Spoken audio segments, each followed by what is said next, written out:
You know what it is. You know who it is. It's the Sizzle here.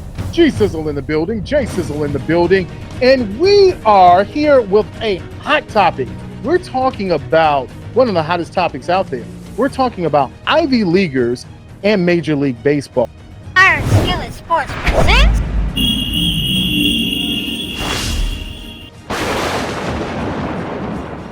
So listen, Jay, we've got to talk about the Ivy League and MLB.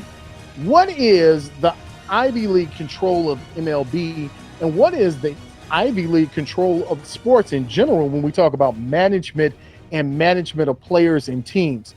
There's a big thing going on in MLB where half of their managers now, more than half, more than 60%, all come from Ivy League programs. So what do you think about Ivy Leaguers and the MLB?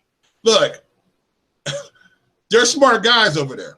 And they have courses set up, business courses set up just for this, to go out and to market, because this is a place where you can make a lot of money being an agent, make a lot of money controlling that money in these vast, huge organizations. So it's not surprising that these guys, who is very difficult to get into the Ivy League, they're the top 99 percentile to get into the Ivy League and to be able to come out there and graduate. I'm not surprised that these guys look at a business and figure out, hey, we can go in here and can control this money. And plus, they have the cachet. When you're coming in from Harvard, when you're coming in from Columbia, when you're coming in from Yale, that diploma makes a big difference. It does. It's one that makes a huge difference. And we see that specifically with the Cubs. We see that specifically with the White Sox. You see two Ivy Leaguers who are in control of operations, either as team presidents or general managers. And you see how they're making moves. But one of the things Theo Epstein said when talking about the Chicago Cubs was that he believes that analytics have creeped in so much to the point where you had players at one point who were 60% of management and running teams. Now they're about 40 to and dwindling down into the 30 percentile of actual players who actually played in the league and now are ready to manage. They're not there anymore. Who's there? Ivy Leaguers. And what Theo said, which was so interesting, was that he thinks, and he has even said himself, that he feels that he was a party to it because he started to pick people that look like him, that thought like him and looked like him. These were the guys with the nice polos. They had the Ralph Lauren pants and they had the nice boat shoes. He wants those type of guys around because those are the type of guys they felt comfortable with. But that was all analytic based. Nothing on the feel of the game. Nothing of knowing how to – they know how to coordinate the shifts, but do they really know how to play? And this is where we're asking, are Ivy Leaguers really destroying the game of baseball and sports in general? No, I wouldn't say they're destroying. I think what they're doing now, they're taking the Billy Bean approach and they're just putting it on steroids. That all of pro sports right now is calculated. You know, how high can a guy jump? How fast can he run? What type of player do we need? They don't look to see if a guy can play football. They look to see if a guy matches up all the criteria that they need. Or in baseball, does he match up all the criteria they need to fit him into a space at the right amount of money? That's what it's all about now. That's where the analytical side of this coming in. And I'm not surprised that these Ivy Leaguers are leading the way on that, because they are money crunchers who have no emotion based on picking a baseball player. What we used to see, a guy would go out there into one of these communities and they would hear the sound of the bat, the ball jumping off the bat when a guy hits it, and he would get a feel for a guy, and he would call back and let the general manager know, hey, I found this guy over here playing for this school over here, and he looks good, and you need to bring him in. Now they got all the tape, they got all the analytics, they got how the guy's swing plane, every other thing. They put it into the computer, they figure out it on money, and it spits out who the next 5 best players they need to get for the money, who's able to make contact with the baseball, who feels like this, and that's how they pick teams right now. So it's highly analytical. You're going to have a mathematical degree to be able to run one of these sports franchises pretty soon.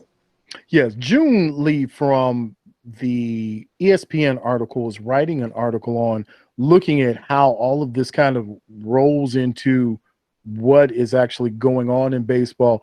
And I thought, here's a really interesting stat. If I could throw it at you, he had said when it comes to general managers, team presidents, vice presidents, that at one time Ivy Leaguers were 3% of the league, and that was in 2001. Today, there are 43% of the league. And while the percentage of graduates from U.S. Colleges and institutions on the lips at the top 25 have not changed as in society, in sports, especially baseball, they have risen as major leaguers from 24% of what's going on in management and president to it now a 67% clip.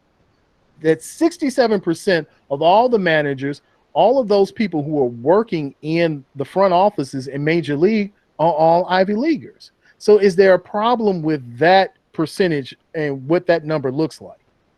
No, well, okay. The only problem that you can say is that if you're not an Ivy Leaguer, if you're not a person who can do this type of calculations with a computer, that you won't get opportunity to be in these front offices.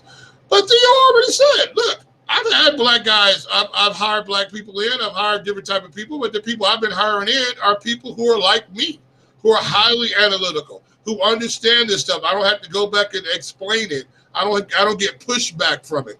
And when it's coming down to your money and your job and trying to build a winning culture, you're going to bring people in around that look like you, that talk the same way as you, and that you can have the same type of conversation when you're dealing with somebody. Look, here's the key to this all.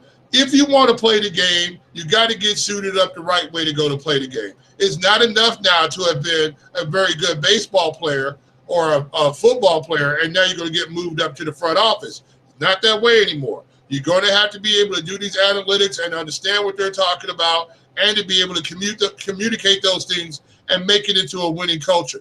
If you want to get up into these programs, you're going to have to go back to school after you stop playing, or that guy over there with the pencil protector in his pocket is going to be making more money than you. Yeah, we talked about it as far as the era of the Black Lives Matter era and the number of African Americans or those who are melanated who are working in front offices, which are very few. But then there are also, in that same article, it spoke to the paucity and how there were no females working in administrative positions. And so, as you said, I think it's one of those situations now where you're going to have to get players who, after their playing career, if this is what you really want to do, you're going to have to go to Yale or Harvard on your off season. You're going to have to take those classes. You're going to have to get some of that training that they offer, which we see a lot of NFL players doing. You're going to have to actually go back to school and get some information to understand the analytics, really to be able to talk to the other owners, the other GMs, and the other presidents around who you're working with. You've got to have something in common with them. And if they're based on just when it comes to complexion and where you went to school, as you said, to your point, Jay, you're going to have something that equalizes that playing field. Yeah, these are not $50 million baseball teams anymore. These are $1 and $2 billion corporations right now. And they want to keep this thing moving, and you're going to bring in those people that you're comfortable with.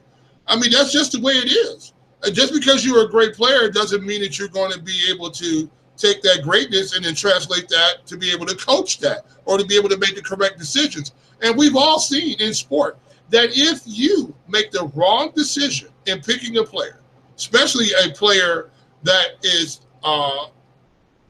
focal point of your team's success, i.e. a quarterback or i.e. the wrong point guard for your basketball team, that this could set your team back for 5 years, minimum. So the question is now they're going to bring people in to do the proper analytics. Now that Epstein had won with the Red Sox, now he came and won with the Cubs. Who other than him are you going to say, I want other people just like him to do that? Hey, look, let me explain something to you. Have there been other players that would have came in who hadn't went to college and they came in and played baseball and all they were doing was winning championships and those type of players, we would just have those type of players in the front office right now. Those type of executives in the front office. That's not what's happening in these billion-dollar corporations. Right now, they want those guys, those analytical minds running those billion-dollar corporations, and that's just the way it is. Yeah, it's funny. We look at players who were great players, and you wonder and question about them as managers or team presidents. One that comes to mind is Derek Jeter and some of the questionable moves he made with the Tampa Bay Devil Rays. Absolutely right. Absolutely right. Some of that stuff that he was doing down there didn't make any sense. Look at Michael Jordan. Great point. Is anything going? Is any part of that franchise going right? No. You know. So you're absolutely right. How do you let a Kemba Walker walk out the door? No pun intended. How do you let him leave? Yeah. How do you let him walk out when he is one of the foundational pieces? He's what every team needs. A strong point guard who knows how to run the offense and can get everybody involved. How do you let that walk out of the door? Right. And so you're looking at this situation. Was that a situation that I'm not feeling him right now? It's just, he's not, I don't think he's working. Or was that an analytical decision? Did you look at his shot selection from the floor? Is he making other people better around him? Are all these analytics, what was that type of scientific type of method used to let Kemba Walker walk out the door? This is what we're saying. You're going to have to be able to use these things that you have, these computers that you have, because this is big time money now. These teams are not going to devalue. Now we got the COVID-19 going on. We look up situation. Maybe they might not play this year. They might not play the next year. But you can rest assured, Major League Baseball, Major League Football, pro football, and all the rest of the pro sports will get back up and running again. We did have pro baseball not play for 3 years when the big war was going on. We had the women's professional league baseball was playing. So these teams and these leagues are going to come back around after the COVID-19. They're not going to die. But the question is, there are big time corporations right now. They're just going to go up higher and higher, and you're going to have guys in there in those white suits, and not white suits, but in those white shirts, those guys who are coming from white suits. I don't know where that came from. I don't know where that came from. You're going to have Colonel Sanders in there, and he's going to have to fry you some chicken and play. He's going to have to make you a winning team. Hey, look, Colonel Sanders needs to go buy the Redskins, and we can call them the Redskin Kentucky Fried Chickens. Okay. You know what? I can't even. You know what's funny? Yeah. I found that Marvel did a series, and did you know that there was a Colonel Sanders comic book? No. Yes. He actually had his own comic book, and in this series, or in this one book, he had to find the Colonel Sanders from multiverses, and they had to fight against releasing the secret recipe to the evil empire. So you had the extra crispy Colonel Sanders going over here, and the original recipe had to go find him. They had to link together. So there was a brother Colonel, and then there was a sister Colonel. There was a lady Colonel Sanders. It was ridiculous, and they had to really fight. And I think his power was his cane. He used some. I don't know. There's some comic book head who will know better. But I know that there was a comic book Colonel Sanders, and maybe he can run some franchises. He might be able to run the Bulls. Well, I don't know, man. Look, let me tell you something. On not on the ha-ha side of it, the Bulls got an opportunity to make something happen here. The question is now, are they going to be able to bring in the free agencies that they need? Can they get Lauri Markkanen going? And if they can't get him, can they move him for a piece? I mean, that's the thing right now. I'm waiting to see what they're going to do with their head coaching situation.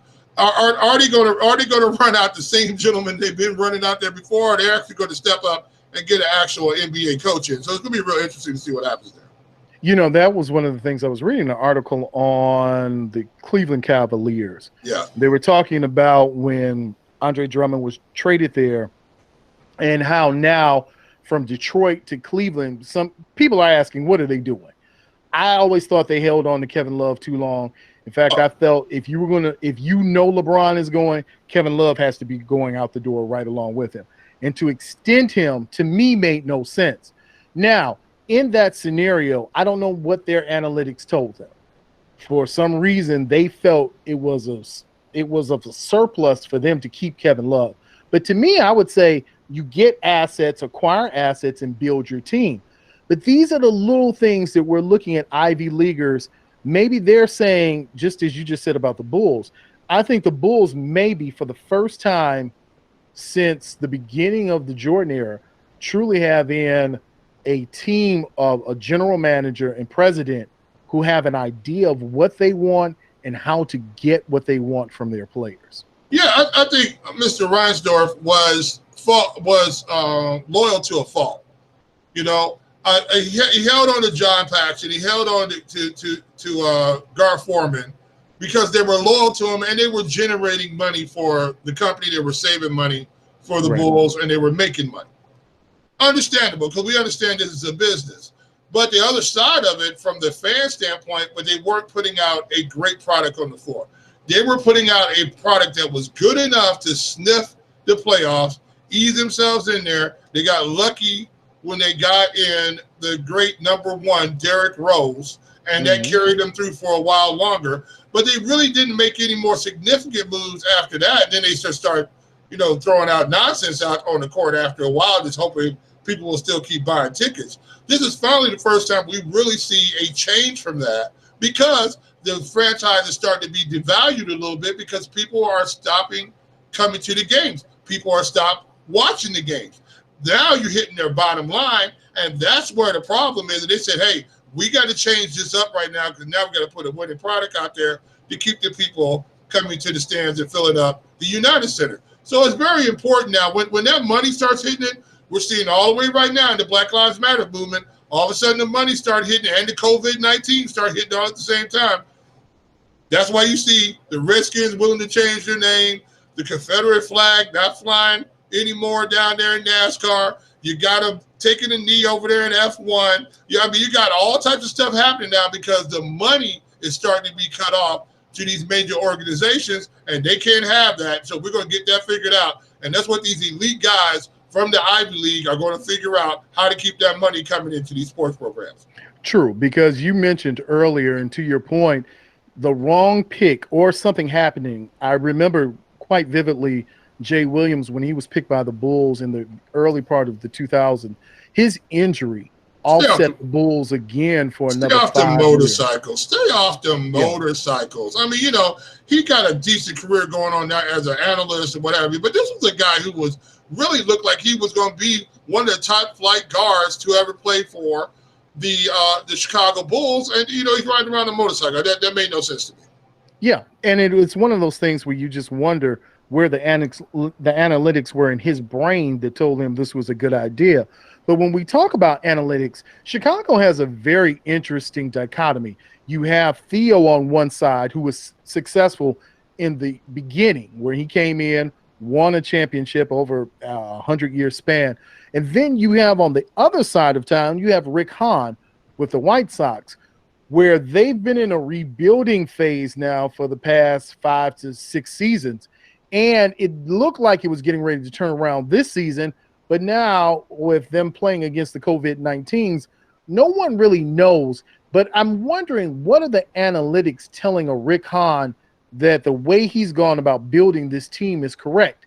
Did he look at it from a player's perspective, like Kenny Williams, who traded all assets? I mean, Kenny, if you were pretty good, Kenny Williams was getting rid of you to get somebody who was either pretty great or used to be great.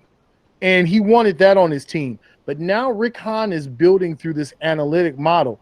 Jay, do you think that analytic model will help teams like the White Sox to build long-term contenders moving on and moving down the road? Yeah, well, look, when he traded Chris Sale to the Boston Red Sox, that told you right there that he believed in his philosophy of these analytics, that it was time to move Chris Sale. And White Sox fans were like, what are you doing? But if you look at it from that standpoint, right now, and all of a sudden you see a Johan Makata coming in, Michael Kopech coming in, all of a sudden now you start seeing, well, wait a minute, hold on. There might have been something with that made some sense. So, yeah, you got to believe in the product. And Rick Hahn's one of those guys that you look right now, the White Sox are pretty loaded. The White Sox are ready to go. And he's the guy who had to move some assets early to make some things happen later on in the future. And the future is now for the White Sox. And, you look at some of the risky trades that he did. He gave up he got a huge haul for Adam Eaton and Jose Quintana. Huge haul. You know what I'm saying? They got Lucas Giolito for that and Ronaldo Lopez. So what I'm saying to you, he made moves, and you got to trade assets when they're worth something. You can't hang on to somebody so long, and all of a sudden, you know what, this guy's actually sort of trash now. Maybe we can move him. Bullet point, everybody's watching the same game you're watching. And if he can't play what he's playing for you, he can't play what he's playing for them. And that's what we're seeing. Yeah, it's funny. I laugh at the Rick Hahn, the finagling and sending Quintana over there and getting some of their good pieces. So an Ivy Leaguer got the best of an Ivy Leaguer. Yeah, what happened? That's Ivy League crime on crime right there. Oh, you know what? That's too much, my friend. That is too much. Listen, you know what it is. You know who it is. It's the Sizzle here on Iron Skillet Radio, Iron Skillet Television. Listen, if you have not subscribed to us on YouTube, shame on you. Shame on you again. And a third time, shame on you. Find us at Iron Skillet Sports on YouTube. If you're looking for us, also, you can find us at Iron Skillet Sports on Instagram. You can find us on Facebook, and you can find us on Twitter. Make sure that you're liking, sharing, and subscribing to all of the content. Wow, man, we've got content coming out. And you know what? We're going to get ready to hit you with something really special in August, because it's going to be a year of the hotness, the sizzle. It's going to be sizzleization. It's going to be le sizzle. Le sizzle. That's a new one. Le sizzle. So listen, Jay, leave the people with something hot before we get ready to walk out the door. All right, look, man, just a note for anybody out there, you big fellas. If you're used to wearing briefs, don't put on the boxers when it's over 90 degrees outside. It's going to be a problem.